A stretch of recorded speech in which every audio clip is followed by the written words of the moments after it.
मित्रों नमस्कार। सुधीर पांडे पूर्वांचल के यूट्यूब चैनल पर आपका स्वागत है, अभिवादन है, अभिनंदन है। कांग्रेस पार्टी और आरजेडी दोनों में बमचक मचा हुआ है। पप्पू यादव पूर्णिया छोड़ना नहीं चाहते हैं।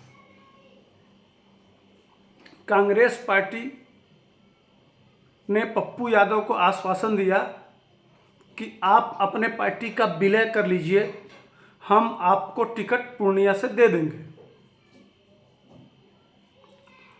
पप्पू यादव ने अपने पार्टी का विलय कर लिया किसके कहने पे? राहुल गांधी और प्रियंका गांधी और सोनिया गांधी के कहने पे। उन्होंने कांग्रेस ज्वाइन भी कर लिया। एक दिन पहले पप्पू यादव लालू यादव के पास गए, वह पूर्णिया से कहे, लेकिन लालू यादव ने मना कर दिया। वो कहे पूर्णिया से टिकट नहीं मिलेगा आपको। इसी बीच में एक और खेला हो गया। खेला क्या हो गया कि जो जेडीयू की विधायक हैं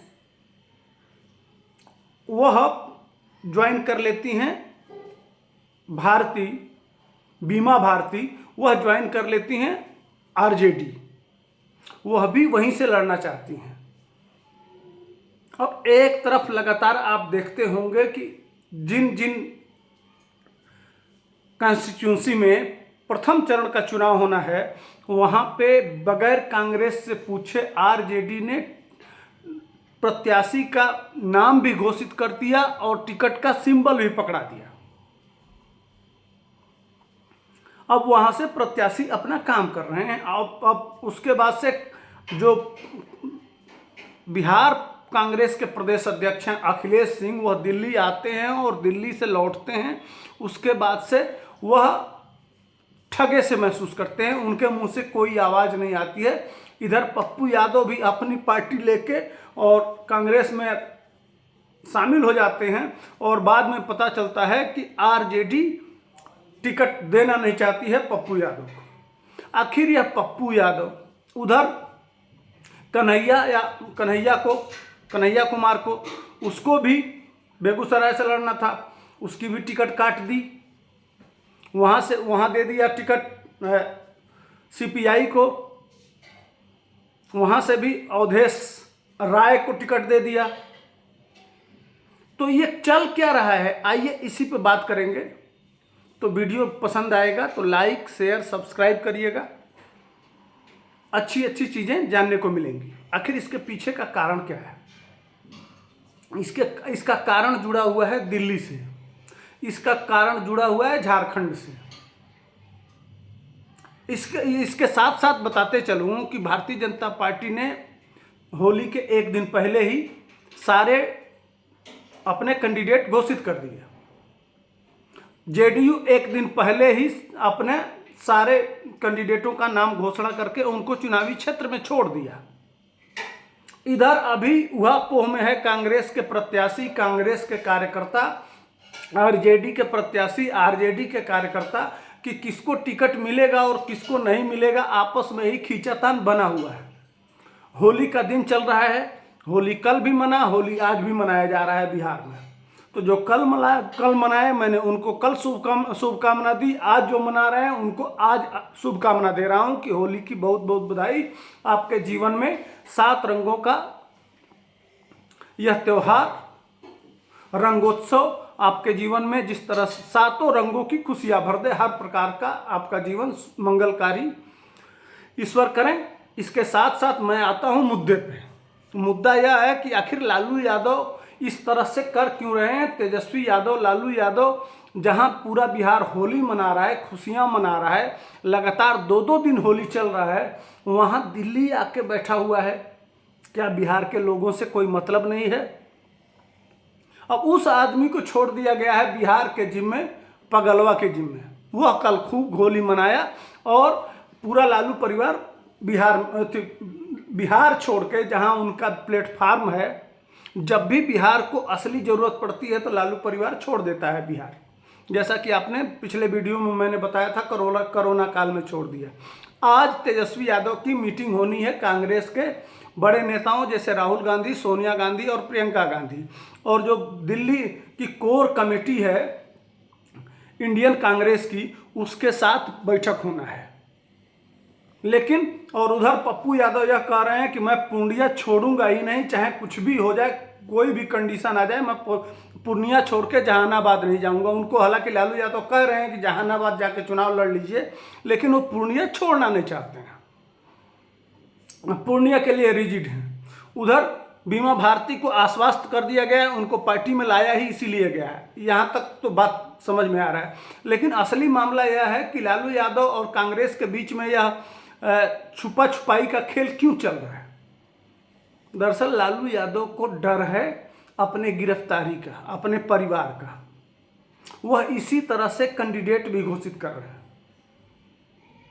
कि किसी तरह से भारतीय जनता पार्टी और जेडीयू ज़्यादा से ज़्यादा सीट जीते। इसके लिए इसी तरह के देखिएगा आप आने वाले दिनों में, जहां भी जो मजबूत कैंडिडेट होगा उसको टिकट नहीं देना है। यह डर है, डर। वो जानते हैं, लालू परिवार जानता है कि हमने भ्रष्टाचार किया है। जिस तरह से केजरीवाल जानता था और 9 सम्मन के बाद नहीं पहुंचा, उसी तरह से लालू परिवार भी जानता है कि हम भ्रष्टाचार किए हैं। और कल अगर ईडी और सीबीआई जिस तरह से हेमंत सोरेन को गिरफ्तार किया, उसके बाद से केजरीवाल को गिरफ्तार किया, अब हमारी बारी है। और लालू परिवार इसीलिए कहीं ना कहीं पीछे से बैकअप से वॉकओवर देगी बीजेपी और जेडीयू को कि आप सीट जीत लो, लेकिन थोड़ा रहम करना। लेकिन रहम होने वाला नहीं है। नरेंद्र मोदी ने यह कहा था कि चुनाव के बाद ऐसे कुछ निर्णय होंगे जिसकी कल्पना आप लोग नहीं किए होंगे। हम भ्रष्टाचारियों को, एक एक भ्रष्टाचारी को उसके मुकाम तक पहुंचाएंगे जिन्होंने गरीब जनता का पैसा लिया है, गरीब जनता का लूटा है। जो न खाऊंगा और न खाने दूंगा, और जो खाया है उसके गले में हाथ डाल के निकाल लूंगा। यह जो उनका संकल्प है, उसी के डर से लालू परिवार आज आके बैठा हुआ है और कांग्रेस को किनारे कर दिया है कि हम आपको 6 सीट से ज़्यादा नहीं देंगे। और जानबूझ के उस तरह से लालू परिवार रणनीति बना रहा है कि किसी तरह से भारतीय जनता पार्टी और जेडीयू जीत जाए, और हमारी जो मुख्य लड़ाई है वो बिहार के विधानसभा की है। लालू यादव का मुख्य उद्देश्य है अपने बेटे को मुख्यमंत्री बनाना। तो विधानसभा में आगे देखा जाएगा। अभी फिलहाल हम अगर जीत भी जाते हैं तो हमारा प्रधानमंत्री तो होने वाला है नहीं। वैसे भी जो इंडिया गठबंधन है उसका कोई प्रधानमंत्री तय है नहीं है। और यह लालू यादव जानते हैं कि अगर हम कांग्रेस को बहुत मजबूत भी करेंगे तो भी इनकी सरकार नहीं बनने जा रही है, प्रधानमंत्री नहीं बनने जा रहे हैं आज के डेट में राहुल गांधी। ऐसी परिस्थिति में वाकओवर देने की सारी रणनीति लालू यादव बना लिए हैं। डर के मारे टांग कांप रहा है। बात मीडिया में आके चूंकि राजनीति करनी है तो बड़ी बड़ी बातें, हम डरते नहीं हैं, हम ऐसा कर देंगे वैसा कर देंगे। इसी के तहत पप्पू यादव इसी झुनझुना में झूल रहे हैं। और लास्ट तक यह मैं कह रहा हूं कि पप्पू यादव को पूर्णिया से टिकट काट दिया जाएगा। हर उस सीट पे देखा जा रहा है कि जो मजबूत दावेदार है उसकी टिकट काटी जा रही है। और अभी इसके साथ साथ आप देखिएगा, इसी कन्हैया कुमार के साथ भी दूसरा कारण यह है कि कांग्रेस किसी हाल में मजबूत न हो। अगर कन्हैया कुमार तेजस्वी यादव से बहुत अच्छा बोलता है, अगर वह पैर जमा लिया अगर बिहार में, तो दिक्कत हो जाएगी। पप्पू यादव कांग्रेस के साथ मिलके अगर मजबूत हो जाते हैं तो तेजस्वी यादव के लिए दिक्कत हो जाएगी। इवन आरजेडी की मंशा यह है कि इधर मनीष कश्यप को आपने देखा जेल में डाला गया, कि मनीष कश्यप मजबूत न हो जाए तो तेजस्वी यादव के लिए दिक्कत हो जाएगा। उधर चौथा व्यक्ति है प्रशांत किशोर। प्रशांत किशोर लगातार दौरा कर रहे हैं और जिस तरह से लालू परिवार के खिलाफ लगातार अभियान चलाए हुए हैं, उससे घबराई हुई है आरजेडी का मकसद है कि किसी तरह से आने वाले दिनों में भाजपा और आरजेडी रहे, ताकि अगड़ा पिछड़ा भाजपा को देखते होंगे जो भी टिकट दिया गया है उसका अभियान यही है, लालू परिवार का भविष्य यही है, सोच यही है कि किसी तरह से इस चुनाव में भी और पिछले चुनाव में भी अगड़ा पिछड़ा कर दिया जाए। बात नौकरी और रोजगार की कर रहे हैं, लेकिन जो टिकटें दी जा रही हैं, जैसे मान लीजिए कि एक अपराधी की पत्नी को दिया गया, इसी तरह से जितने टिकटार्थी दिए जा रहे हैं वह इस तरह से लूज टिकटार्थी दे रहे हैं जो बिहार के विकास, बिहार के भविष्य, बिहार की बात संसद तक न पहुंचाया जा सके। अगर जीत भी जाते हैं तो इस तरह के कैंडिडेट होंगे, और जब चुनाव का बिगुल बजेगा और जब पार्टियां सवाल पूछने लगेंगी आम जनता से कि आखिर किस तरह के कैंडिडेट संसद में आके बिहार की बात रखना है, बिहार की समस्याओं पे बात करना है, कौन रखेगा? जो जेल से छूटा हुआ अपराधी है वह तो लड़ नहीं सकता, उसकी पत्नी को 2 दिन में शादी करके दे दिया जाएगा, वो कर देगा। अब चयन कर लीजिए कि अब तक जो टिकट दिए गए हैं उसमें किस तरह के लोगों को दिए गए हैं। यह सही है कि हम कहीं ना कहीं विकास को मुद्दा बनाते भी नहीं हैं, जाति मुद्दा होता है, यह आधार हो सकता है, लेकिन बिहार जो लगातार परिवर्तन की तरफ जा रहा है उस तरफ आरजेडी की सोच नहीं है। तो आरजेडी हर वह व्यक्ति जो तेजस्वी के लिए दिक्कत है या बिहार के भविष्य के बारे में आगे ले जाना चाहता है, उसको लालू यादव कमजोर करेंगे।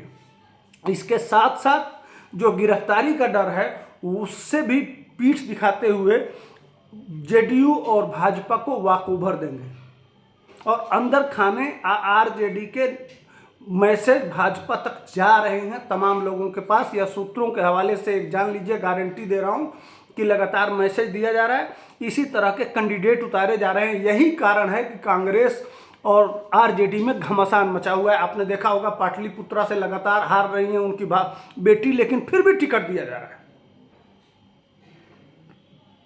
वहां से जो मजबूत कैंडिडेट है वो नहीं दिए जा रहे हैं, जो काफी दिनों से आरजेडी में सेवा कर रहे हैं उनको टिकट नहीं दिया जा रहा है। तो ये मेरा विश्लेषण कैसा लगा?